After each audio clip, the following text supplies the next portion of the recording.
नमस्कार मंडळी. सर्वप्रथम सगळ्यांना गुढीपाडव्याच्या आणि हिंदू नववर्षाच्या खूप खूप शुभेच्छा. चला तर मग आज गोडधोड तर झालं पाहिजेच. तर आज मी तुम्हाला मस्त दाट मलईदार अशी शेवयाची खीर दाखवत आहे. कढईत मी 2 टेबलस्पून तूप घेतलेलं आहे आणि तर त्याच्यामध्ये मी हा सुकामेवा घातलेला आहे आणि तो चांगला लालसर गुलाबी रंगाचा होईपर्यंत परतून घ्यायचा आहे.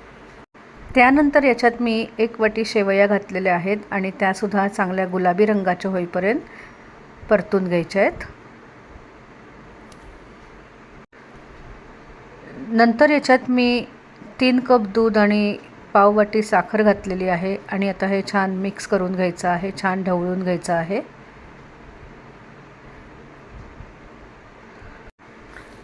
हे बघा, खिरीला आता छान उकळी आलेली आहे.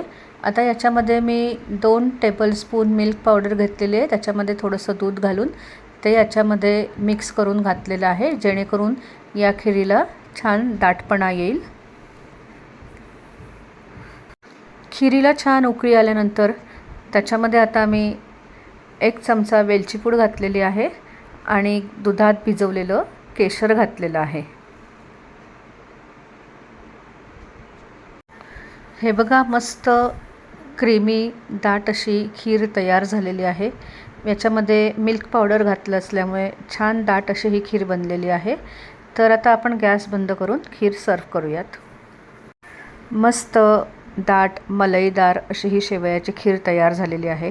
याच्यामध्ये मिल्क पावडर घातली असल्यामुळे याला एक वेगळी टेस्ट आणि दाटपणा आलेला आहे. तेव्हा तुम्ही ही खीर नक्की करून बघा.